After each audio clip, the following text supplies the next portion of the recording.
네, 하나님 말씀 누가복음 15장 1절로 7절까지 말씀입니다.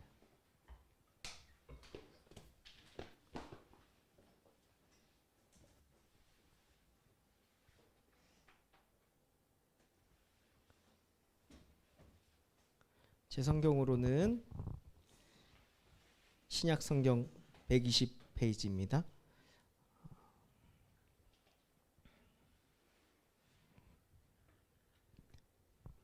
다 안 찾으셨어요? 안 찾으시는 것 같은데 한 절씩 교독하도록 하겠습니다. 하나님 말씀입니다. 모든 세리와 죄인들이 말씀을 들으러 가까이 나아오니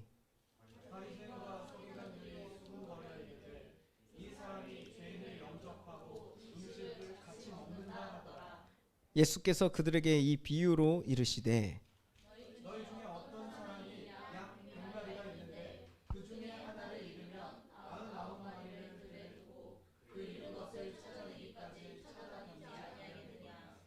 또 찾아낸즉 즐거워 어깨에 메고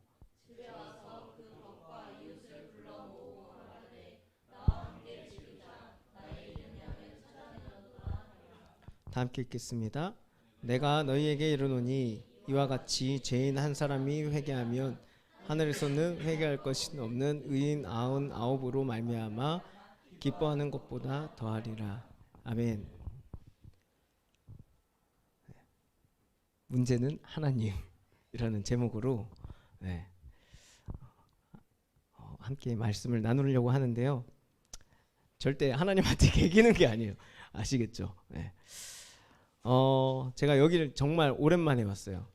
신대원 들어간다고 그 전부터 공부한다고 막 못 나오다가 신대원 들어가서는 공부한다, 바쁘다 못 나오고 이제 전임 사역을 하면서 못 나오고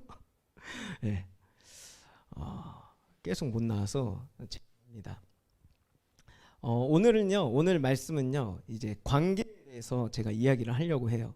근데 혹시 형제사역단에 오셔서 혹시 무엇을 배우고 무엇을 이렇게 얻어 가시는지 저는 참 궁금해요. 여러분들이 무엇을 얻으십니까? 말씀을 얻으십니까?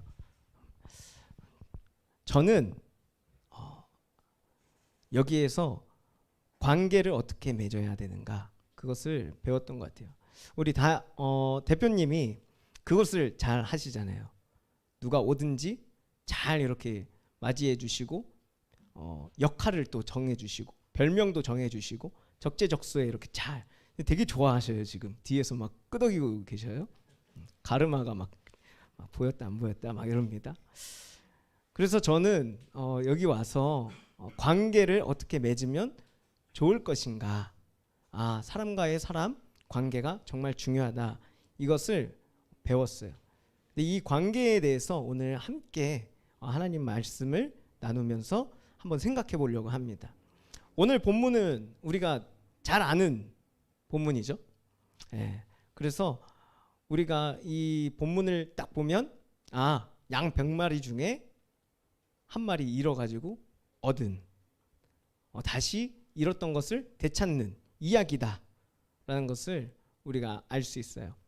그래서 그 양 한 마리를 찾은 것에 이 주인이 목자가 너무 기뻐가지고 친구하고 이렇게 이웃하고 불러가지고 집에서 잔치를 또 이렇게 열고 즐겼다는 내용이 나옵니다. 그런데 이 본문은요 사실 뒤에 나오는 두 가지 비유하고 같이 봐야 합니다. 그럴 때에 더 그 의미를 우리가 정확하게 알 수 있습니다. 왜냐하면 세 가지 비유는 서로 연결되어 있기 때문이에요. 그리고 점점 그 의미가 뚜렷해지고 뒤로 갈수록 뚜렷해지고 발전되기 때문이에요. 그래서 세 비유를 연결하는 공통점이 있는데 바로 잃어버린 하나의 무엇인가가 있다라는 거예요. 그리고 그 잃어버린 무언가를 되찾는다라는 공통점이 있어요.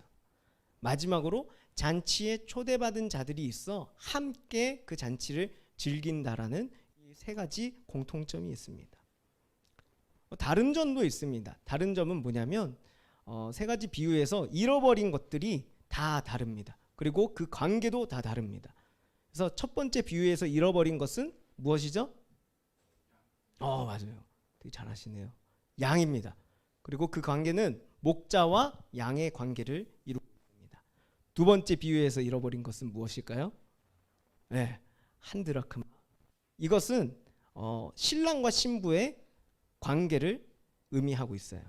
마지막 세 번째 잃어버린 것은 아들입니다.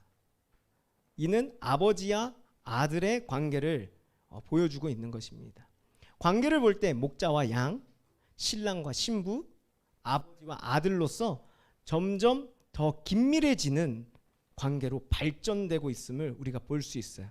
이것을 이제 언약 신학적으로 보았을 때 아브라함 언약, 모세 언약, 다윗 언약과 연결되면서 이어지고 있는 것도 우리가 찾아볼 수 있습니다. 더 나아가서 이 세 비유의 관계는 예수님과의 관계까지도 이어지고 있어요. 긴밀해지는 그 관계에서 이제는 끊을 수 없는 관계로 이어진다라는 것을 오늘 본문을 통해서 알 수 있습니다. 또한 모든 언약을 예수 그리스도께서 성취하셨다라는 것에도 큰 의미가 있는 것입니다. 이렇게 큰 그림으로 세 비유를 볼 때 누가복음 15장의 말씀들이 하나님께서 예수 그리스도를 통하여서 우리에게 얼마나 크고 풍성한 사랑 그리고 은혜를 주셨는지 우리가 알 수 있고 또 경험하게 된다는 것입니다. 예수님께서는 누가복음 15장에서 관계의 발전을 의도적으로 표현하고 계신 거예요. 우리가 살아가는 이 세상에서도 관계가 정말 중요합니다. 먼저 사람과의 사람, 그 관계가 정말 중요합니다. 우리가 힘들 때나 슬플 때 함께 위로하고 기쁜 일이 있으면 축하해주고 행복을 누립니다. 간사님들 행복하십니까? 제가 축하하러 갔었어요. 기억하시죠? 오신 거 알아요. 저도.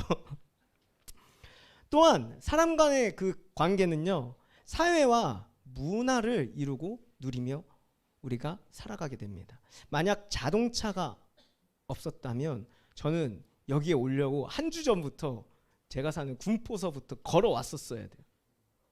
그런데 차가 있어서 오늘 1시간 만에 이렇게 오게 되었습니다. 이게 얼마나 다행인지 몰라요. 그뿐 아니라 하나님께서 창조하신 이 세상은요, 모든 생명체의 관계들이 조화를 이루며 유지가 되고 있어요. 하늘에 있는 태양과 달, 별들, 그리고 우주 공간에 있는 모든 천체들이 하나님이 정해주신 그 경계 안에서 운행되고 있고, 그 천체는 지구와 관계를 이루고 있습니다. 그래서 지구에서 일어나는 모든 생명체의 활동들이 가능하게 되는 것이죠. 우리가 생명을 유지하기 위해서 음식을 먹습니다. 혹시 저녁 드셨습니까? 저도 배고파요 지금.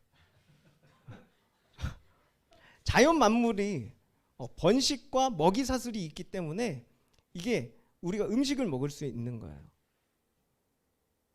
이와 같이 하나님이 만드신 창조 세계도 관계가 정말 중요하다라는 것을 알려주고 있습니다.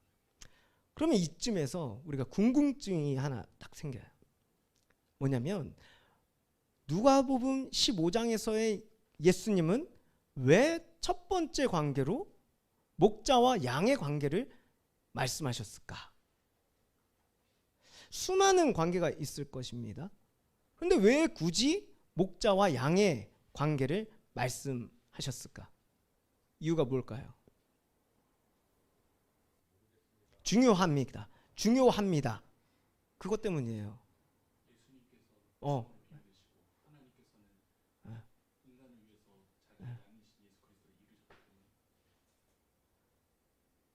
그것도 맞아요. 핵심은 그거죠, 그렇죠? 한번 저하고 같이 한번 살펴보기를 원합니다. 구약 성경을 읽고 묵상하다 보면요, 하나님께서 자신의 백성을 목자와 양의 관계로 비유하시고 또 표현하십니다. 하나님께서 언약을 맺으실 때나 죄악으로 타락한 백성에게 경고하실 때나 그리고 언약에 신실하신 하나님께서 그 백성들에게 회복의 말씀을 하실 때 이와 같이 중요한 순간에마다 하나님께서는 자신을 목자, 백성을 양으로 표현하십니다. 그렇다면 목자와 양이 어떤 특징을 가지고 있는가 한번 저랑 살펴보시죠. 먼저 양의 특징은요, 눈이 어둡다는 것이죠. 그래서 2m 앞을 볼 수가 없어요. 양은 목자가 없으면 도랑이나 절벽이 앞에 있어도 그냥 달려갑니다. 그리고 떨어지게 됩니다. 그러면 부상을 입게 되고 그 부상을 치료하지 못하면 죽게 됩니다. 두 번째 특징으로는 양은 평상시에 되게 온순해요. 그런데 고집이 엄청 셉니다. 마치 눈에 배는 게 없는 사람처럼 양은 이기적이고 고집이 세다는 거예요. 또한 양은요, 자기 관리를 잘 못합니다. 그래서 자기 관리를 되게 잘하시는 것들 같아요. 우리 박재원 목사님, 자기 관리가 아주, 제가 몇 년 만에 왔는데 다른 사람이 돼 있어. 제가 생각했을 때 그 전에는 가파 아시나요? 가파? 가파. 항상 그게 항상 머리에 떠 있었지만 말하지는 못했어요. 근데 지금은 되게 세련되고 핸섬해지시고 멋있어지셨습니다. 자기 관리를 잘했기 때문이에요. 그 전에는 안 했다는 거죠.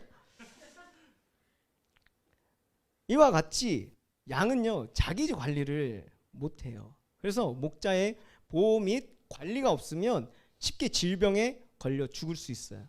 특히 털을 이렇게 깎아주지 않으면, 관리해주지 않으면 무거워가지고 쉽게 넘어집니다. 무게중심이 위에 있기 때문에. 그리고 그 양은요, 넘어지면 다시 일어날 수가 없어요. 또한 털이 오염되어서 질병이 걸리거나 또 이 두꺼운 털 때문에 열이 갇혀가지고 열사병으로 죽게 됩니다. 그래서 목자가 없으면 죽음의 문턱에서 사는 존재가 양이라는 거예요. 근데도 이 양은요, 몰라요. 자기 관리를 못하기 때문에. 그런 양에게 목자가 있으면 그 양은 더 이상 죽음의 문턱에서 사는 존재가 아니라 푸른 풀밭, 쉴만한 물가에서 살게 되는 것입니다. 그렇다면 양은 여기까지만 알아보고 목자는 어떤 존재인가? 시편 23편에서 목자에 대해서 너무 잘 설명해 주고 있습니다. 우리 한번 시편 23편 1절 준비됐나요? 좋습니다. 1절만 읽겠습니다. 시작.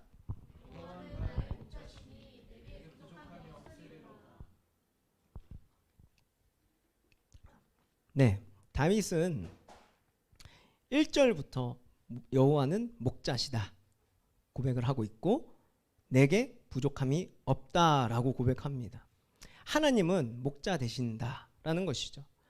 그런 하나님을 만나면 어떻게 되냐면 부족함이 없다라는 다윗의 고백과 같이 우리에게는 부족함이 없게 됩니다. 다윗을 잠깐 소개를 한다면 다윗은 모든 것을 다 가진 사람이었어요. 그리고 모든 것을 다 가질 수 있는 능력이 있는 사람이었어요.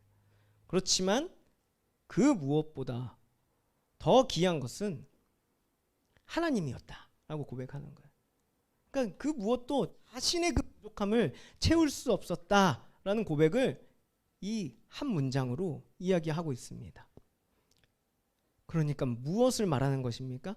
하나님을 만나면 모든 것이 채워진다. 이것을 다윗은 고백하고 있는 것입니다. 그리고 목자이신 여호와께서는 양이 필요한 곳으로 인도하신다. 그게 23편에 나옵니다. 그 길이 바로 의의 길이다 라고 다윗은 고백하고 있어요. 그러나 우리가 알아야 하는 것은요, 좋은 길로만 가지 않는다는 거예요. 목자는 양을 이끌고 어디로 가냐면 사망의 음침한 골짜기로 갑니다. 그럼에도 양은 두려워하지 않아요. 목자가 함께하며 지팡이와 막대기로 지켜주기 때문에 이 죽음의 골짜기를 갈 때에 양들은요, 이 험난한 산길 골짜기를 넘어갈 때마다 근육이 생깁니다. 그러면서 나중에는 목자를 잘 따라와요. 이것은 무엇을 의미하냐면 우리도 여호와 하나님을 의지하여서 여호와 하나님께서 인도하실 때 좋은 길로도 인도하시지만 그렇지 못한 길로도 인도하십니다. 죽음의 문턱까지도 가게 하십니다. 그럼에도 그 길을 믿고 신뢰하며 나아간다면 우리의 영적인 근육들이, 우리의 믿음이 더 견고해져서 우리가 하나님을 나중에는 잘 따라갈 수 있다라는 것이에요. 이러한 목자를 양이 신뢰하게 되면 자신의 인도자로, 보호자로 인정하게 된다는 거예요. 그래서 양은 목자의 음성을 알게 되고 따라간다. 이것이 목자와 양의 관계입니다. 즉 신뢰와 두터운 관계다. 중요한 것은 뭐냐면 양이 목자를 선택하는 것이 아니에요. 목자가 양을 먼저 선택하고 아무런 조건 없이 세밀하게 돌보고 보호하며 기른다는 것이죠. 즉 예수님은 여호와께서 목자 되시고 그 백성은 양으로서 두터운 신뢰관계가 있어야 한다는 그 전제를 위해서 지금 누가복음 15장의 시작을, 그 비유를 목자와 양의 관계로 시작하신 것입니다. 목자는 50마리씩 또는 100마리씩 이렇게 무리짓게 합니다. 왜냐하면 양들 중에도 리더가 있기 때문이에요. 그래서 리더인 양이 목자의 음성을 듣고 목자의 발자취를 따라가면 그 뒤에 있는 양이 리더인 양을 따라갑니다. 그리고 또 뒤에 있는 양이 또 그 양을 따라가고 또 뒤에 있는 양이 또 그 양을 따라간다는 거예요. 즉 이와 같이 양은 앞선 양을 따라서 그 목자가 인도하는 길로 함께 동행하게 된다라는 거예요. 이런 특징을 우리가 알고 다시 본문으로 돌아오면 문제가 생겼음을 우리가 알게 되는 거예요. 잘 따라오던 양 한 마리가 무슨 문제가 생겼는지 다른 길로 그냥 세워버린 거예요. 어디에 홀렸는지 앞서가던 양을 따라가지 않고 다른 길로 자기 멋대로 가버린 거예요. 목자의 음성 외에 다른 소리에 홀렸을까요? 아니면 어떤 냄새를 맡았을까요? 무엇이 이 양을 홀리게 했는지 모릅니다. 그러나 그 양은 자신의 마음의 뜻을 정하고 다른 길로 가게 됐다. 어떻게 될까요? 이 양은 어떻게 될까요? 목자가 찾지 않으면 양은 죽게 됩니다. 이사야 53장 6절 말씀 한번 띄워주세요. 상반절을 보면 이사야 선지자는 이렇게 표현하고 있어요. 우리는 다 양 같아서 그릇 행하여 각기 제 길로 갔다. 이는 모든 인간은 눈이 잘 보이지 않고 고집이 센 양 같아서 하나님 앞에 범죄하고 하나님을 떠났다라는 것을 의미합니다. 우리는 언제, 어디서, 어떻게, 무엇 때문에 마음이 요동쳐서 하나님을 떠날지 모른다는 거예요. 심각한 것은 양의 고집 때문에 자신이 목자의 길, 선한 길, 의의 길로 가고 있다고 착각한다는 것이죠. 진짜 죽음 골짜기로 가고 있는데 그것을 모르는 거예요. 그때 목자는 이상함을 알고 양 99마리를 들에 두고 떠납니다. 그 잃어버린 한 마리의 양을 찾아 떠나는 것이죠. 목자는 찾을 때까지 밤을 지새우서라도 찾아다니게 됩니다. 그렇다면 목자는 이 잃어버린 양 어떻게 찾을 수 있을까요? 지금처럼 GPS가 있어서 서로 위치 공유할 수도 있는 것도 아니고, 뭐 드론을 띄워서 열화상 카메라로 딱 뒤져가지고 찾을 수 있는 것도 아닙니다. 그때 그 당시에는 가로등도 없었어요. 도로도 잘 깔리지 않아서 그냥 들이에요. 그냥 산지예요. 찾기에 무척이나 힘들다라는 것이죠. 그럼 어떻게 찾을 수 있을까요? 대답 잘 하시던데. 아, 몰라요. 한 가지밖에 없어요. 텔레파시 좋죠. 그 GPS보다 더 월등한 그런 기술 같은데 저도 있었으면 좋겠으면. 근데 없어요. 아직 텔레파시가 잘 안 되는 것 같아요. 목자가 찾을 수 있는 방법은 하나밖에 없어요. 양이 죽을 힘을 다해서 간절히 부르짖는 것밖에 없습니다. 그 울음소리를 듣고 목자는 찾아가는 것이에요. 그러나 양이 부르짖지 않으면 목자는 찾을 수 없어요. 따라서 어디에 떨어졌거나 갇혔거나 부상을 입었거나 문제가 생긴 양은 간절하게 부르짖어야 한다는 거예요. 죽음의 문턱에 있는 것을 인지한 양은 들짐승의 위험이 있을지라도 부르짖어야 한다는 거예요. 현재 여러분들의 상황은 저는 잘 몰라요. 그러나 확실한 것은 어떤 유혹이 찾아와서 하나님을 떠난 것 같다라는 생각이 들면 지금이 우리가 부르짖을 때가 아닐까. 어려운 상황, 고난, 밖에 문제가 생겼다. 그러면 부르짖어야 하는 때입니다. 그런데 놀라지 마십시오. 부르짖어도 상황이 바뀌지 않을 수 있어요. 오히려 더 상황이 악화될 수 있어요. 왜요? 아직 목자가 찾아오는 중이기 때문에. 그 부르짖는 소리를 듣고 들짐승이 찾아와서 잡아먹을 수도 있어요. 더 악화되는 것이죠. 그럼에도 어떻게 해야 됩니까? 목자를 신뢰한다면 부르짖어야 합니다. 부르짖을 때 우리 목자 되신 여호와께서 우리를 찾아오실 거예요. 그리고 우리를 만나 주실 거라. 그 말씀이 오늘 이 본문의 말씀에 새겨져 있는 거예요. 그렇게 양을 찾게 되면 목자는 양을 어깨에 메고 이렇게 집에 돌아오게 됩니다. 여기서도 우리는 목자와 양의 관계가 신뢰성이 있어야 된다는 것이 얼마나 중요한지를 발견하게 되는 거예요. 만약에 양이 목자를 신뢰하지 못한다면 목자가 어깨에 멜 수가 없습니다. 상처 입고 어디가 부러질 수도 있어요. 근데 멜 수가 없는 거예요. 방금 전까지 두려워하고 무서워하던 그 양입니다. 극도로 예민한 상태에 있기 때문에 이 평소에 옹순했던 그 양이 지금 예민한 상태이기 때문에 목자를 신뢰하지 않으면 어깨에 멜 수가 없는 것입니다. 평소에 온순한 사람도 예민할 때 말 한마디만 잘못해도 어떻게 됩니까? 맞짱 뜨죠. 그렇죠? 상상에 맡기겠습니다. 저는 잘 모르겠습니다. 저는 죄송합니다. 이럴 것 같은데. 주여가 나왔어요. 그런데 만약에 신뢰가 없는 상태에서 억지로 목자가 양을 메었다? 그러면 수십 킬로 되는 양이 발버둥 칠 것이고 목자와 양은 둘 다 부상을 입을 수밖에 없는 거예요. 이것을 교회적으로 적용을 시키면 우리가 하나님을 신뢰하지 못하고 의지하지 못하는 가운데서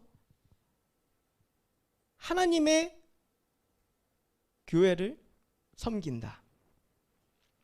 그럴 때 우리는 발버둥 칠 수밖에 없습니다. 신뢰하지 못하기 때문에, 어깨에 매이지 못하기 때문에. 그렇다면 나도 다치고 하나님의 영광에 우리가 스크래치를 낼 수 있다는 거죠. 그래서 목자와 양의 관계가 정말 중요한 거예요. 양은 부상당해서 극심한 고통이 있을 수 있어요. 그럼에도 목자에게 메어야 한다. 문제의 상황에서 건짐을 받았지만 그럼에도 여러 부분에서 우리가 극심한 고통이 있을 수 있다라는 거예요. 육체적, 정신적, 감정적으로 우리가 어려울 수 있어요. 그럼에도 우리는 하나님을 신뢰하고 의지하여서 그 어깨에 메어야 합니다. 그렇게 되면 양은요, 목자의 어깨에 메어 목자의 집으로 돌아오게 될 것이고 치료를 받게 될 것입니다. 그리고 목자는 벗과 이웃을 불러서 즐거운 잔치를 열고 그 잔치를 누리게 된다는 것이죠. 왜요? 그 애타게 했던 그 양, 말 지지리도 안 들었던 그 양이 내가 메고 돌아왔다. 그거 하나 때문에. 이 비유에서 예수님은 결론을 이렇게 내셔요. 죄인 한 사람이 회개하면 하늘에서 회개할 것이 없는 의인 99으로 말미암아 기뻐하는 것보다 더 낫다, 더하다. 여기서 의인 99은요 이미 천국 잔치를 누리고 있는 자들을 의미합니다. 그렇다면 돌아온 한 마리의 양도 곧 천국 잔치를 누리게 된다라는 거예요. 누구 때문에요? 목자 때문에. 목자 덕분에. 여기서 양을 맨 목자는 하나님을 의미하는 거예요. 또한 우리의 모든 죄를 담당하시려고 우리 대신 우리의 모든 죄를 가지고 십자가를 지신 예수 그리스도를 의미하는 것입니다. 이사야 53장 6절 하반절에서는 우리 무리의 죄악을 그에게 담당시키셨다고 말씀하십니다. 그런데 우리가 더 깊게 알기 위해서 3절부터 6절을 함께 읽어보겠습니다. 시작. 그는 멸시를 받아 사람들에게 버림을 받았으며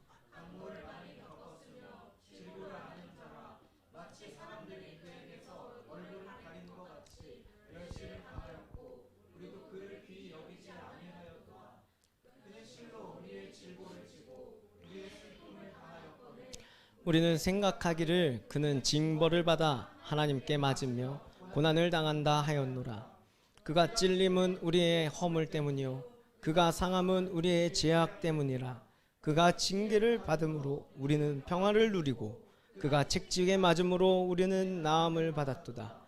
우리는 다 양 같아서 그릇 행하여 각기 제 길로 갔거늘 여호와께서는 우리의 무리의 모독을 그에게 담당시키셨도다. 아멘. 이것이 바로 우리 여호와 하나님 예수 그리스도 성령 하나님이 우리를 향하신 기뻐하신 그 뜻이고 우리를 향한 긍휼이며 자비며 사랑인 줄로 믿습니다. 그렇다면 목자를 만나 우리는 어떻게 돼야 하냐? 다윗의 고백과 같이 그 의의 길을 따라가야 합니다. 그리고 여호와의 집에서 영원히 살아야 합니다. 의의 길을 따른다. 그것은 무엇이냐? 나도 목자가 되는 것입니다. 요한복음 21장에서 예수 그리스도께서는 베드로에게 내 양을 먹이고 내 양을 치라고 하신 것과 같이 우리도 아직 복음을 듣지 못하거나 그 유혹에 넘어가서 마음이 하나님을 떠난 자들을 찾고 살피고 인도해야 된다는 것이죠. 그런데 오늘 말씀을 잘 살펴보면요, 예수님이 이 말씀을 하신 대상이 있다는 거예요. 누구냐면 바로 바리새인과 서기관입니다. 바리새인과 서기관은 모든 세리와 죄인들을 영접하고 식사하고 계신 예수를 정죄했습니다. 왜 정죄했을까요?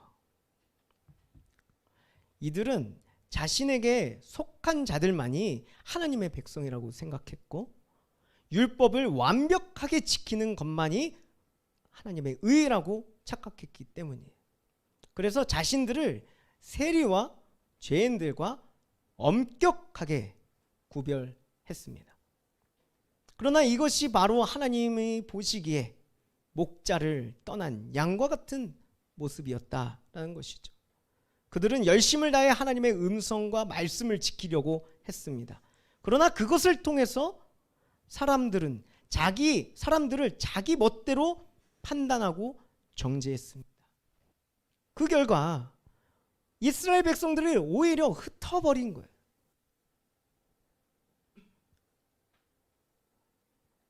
초두에 제가 이 세 가지 비유는 아브라함 언약과 모세 언약과 다윗 언약과 관계가 있다고 말씀드렸습니다. 창세기 12장 1절로 3절 말씀을 보면 아브라함 언약이 나와요. 그 아브라함 언약이 여러 가지를 말하지만 핵심은 아브라함을 통해서 세상 모든 민족이 하나님의 복을 누리는 것입니다. 그래서 이사야에서는 예수 그리스도를 통해서 하나님이 사방팔방에서 이스라엘로 찾아올 것이다 라는 것을 예언했습니다. 그리고 그것이 실제로 일어났죠. 예수 그리스도를 통해서. 그런데 오히려 그것을 행해야 하는 바리새인과 서기관들이 어떻게 하고 있다고요? 흩어버리고 있는 거예요. 하나님의 말씀과 율법을 강조하면서 흩어버린 겁니다. 그런데 오늘 예수님의 비유에 나오는 그 목자는 잃어버린 양을 찾아서 그 한 마리의 양을 찾아서 99마리의 양이 있는 곳으로 모은다. 그 모습처럼 예수 그리스도는 어떻게 하고 있습니까? 모든 세리와 죄인들을 모으고 계신 거예요. 그들은 말씀을 듣기 위해서 예수 그리스도께로 향해가고 있습니다. 그런데 그와 반대로 바리새인과 서기관은 모으는 것이 아니라 오히려 흩어버리는 모습을 우리는 15장 1절에서 또한 2절에서 볼 수 있는 것입니다. 지나친 열심이 오히려 유혹이 되어서 사람들의 마음으로부터 하나님을 떠나게 하고 죄를 범하게 하고 죽음의 골짜기로 몰아넣게 한 거예요. 그런데 자기들이 옳다고 여기고 있는 것입니다.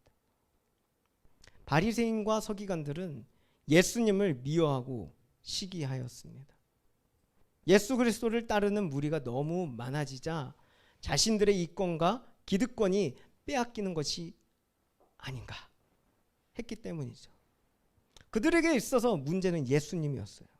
그래서 예수님을 보고 죄인과 함께 식사를 한다며 예수님을 죄인 취급하고 수근수근 거린 것입니다. 우리는 생각해 봐야 됩니다. 내가 바리새인과 서기관처럼 죽음의 골짜기로 누군가를 몰아넣고 있지 않은지, 나 때문에 교회에서 소외되는 사람이 있는지, 혹은 내가 판단하고 정죄하는 사람은 없는지, 아니면 나 때문에 시험에 드는 사람이 없는지, 만약 있다면 이것은 주님의 몸된 교회를 찢고 자르고 흩어버리는 것입니다. 이 모든 것들은 하나님의 영광을 자신에게로 돌리는 끔찍한 교만의 죄악입니다. 자신이 원하는 대로 하는 것이죠. 그런 사람에게 문제는 하나님인 거예요. 자신이 원하는 대로 하는 사람에게, 하나님의 영광을 가로채려고 하는 사람에게 문제는 하나님이에요. 왜요? 하나님의 말씀은 그렇게 하지 말라고 하거든요. 하나님 말씀은 내 뜻과 내가 선악을 구별하여서 살아가지 못하게 하는 것이 하나님이시거든요. 그들은 이미 마음이 하나님을 떠난 사람들이다. 오늘 말씀은 우리에게 깨닫게 합니다. 바리새인과 서기관에게 있어서 하나님을 떠난 유혹은요, 그 이유는요, 잘못된 선민의식과 성전의식이었습니다. 잘못된 선민의식이 무엇이냐? 하나님이 자신들을 택했으니 하나님은 나를 절대 떠나지 않으실 거야. 또한 잘못된 성전의식은 자신들에게 성전과 율법, 하나님의 말씀이 있기에 우리는 어떠한 죄악을 저질렀지라도 하나님께 용서받을 수 있을 거야. 하나님은 반드시 용서하실 거야. 이 착각 속에서 모든 것을 마음대로 하려고 한 것입니다. 이게 두 글자로 뭡니까? 타협입니다. 요한계시록을 보다 보면 말세가 되고 주님이 오실 때가 된다면 사람들이 회개를 하지 않아요. 재앙이 떨어지고 심판을 받는데도 회개하지 않습니다. 그런데 지금 그 일이 일어나고 있어요. 지금 우리 시대에 그 일이 일어나고 있어요. 어떻습니까? 내가 죄를 범했어요? 회개하지 않습니다. 왜? 이미 용서하셨다며. 이미 나는 천국 백성이고 난 구원 받았다며. 그게 믿음으로 착각하는 거예요.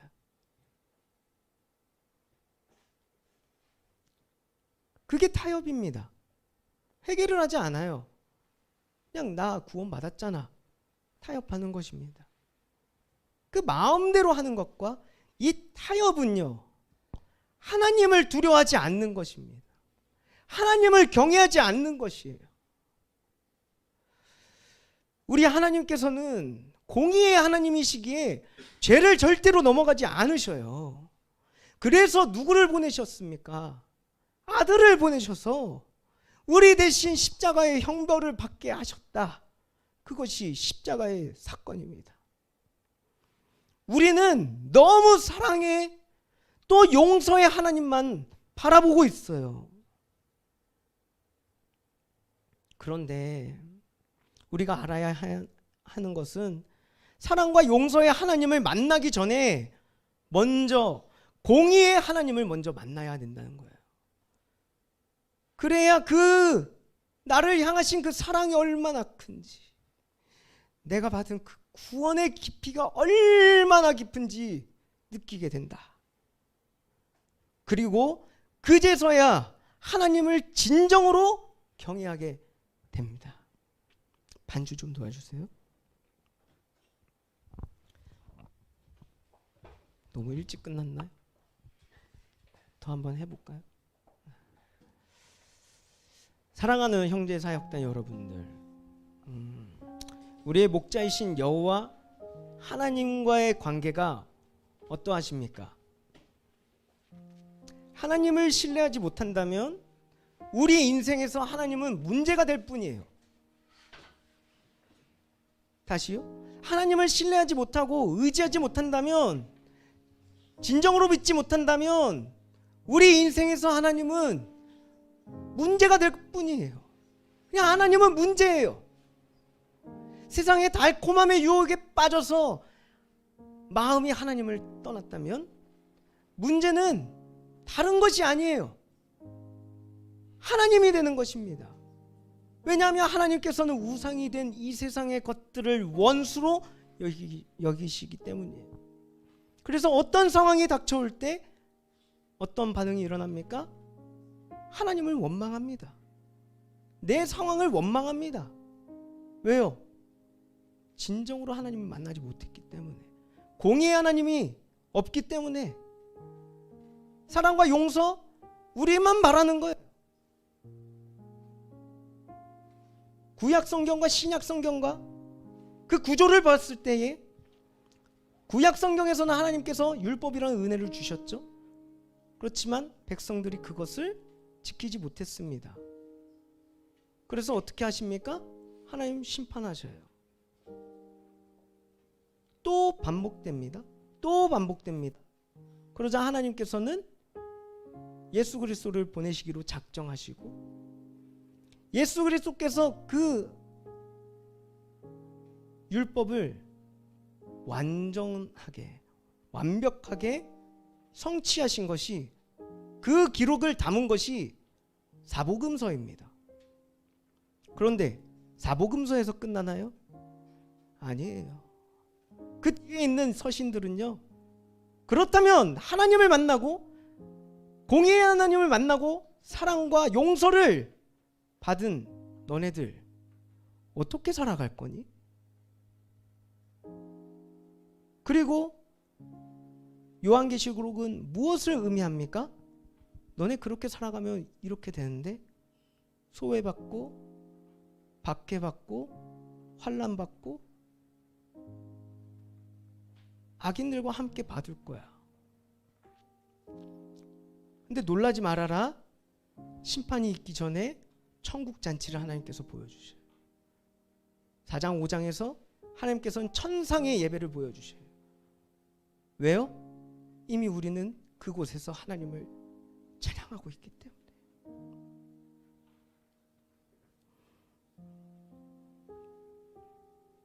그리고 나서 우리는 다시 오실 그 예수님을 기다리는 거예요. 견디는 자에게 하나님께서 승리를 주신다. 하나님께 문제가 있다고 원망하지 마세요. 문제는 어렵고 힘든 나의 상황이 아니에요. 죽음의 골짜기를 걸어가는 나의 인생이 아니라 내 뜻대로, 내 고집대로 하나님의 곁을 떠난 것이 문제예요. 문제를 여러분들 다른 걸로 생각하지 마세요. 문제는 하나님께로 들고 나와야 하는 것입니다. 들고 나온 그 문제는 하나님께 부르짖어야 하고, 그 부르짖는 문제는 하나님께서 해결해 주실 거예요. 하나님께서 해결해 주신 그 문제는 하나님께로 나올 때 이제는 문제가 되지 않습니다. 하나님과의 영원한 교제가 되고, 그 교제는 예수 그리스도 안에서 하나님과의 영원한 사귐이 될 것입니다. 이 하나님의 나라로 여러분들을 초대합니다. 함께 찬양하며 결단하겠습니다.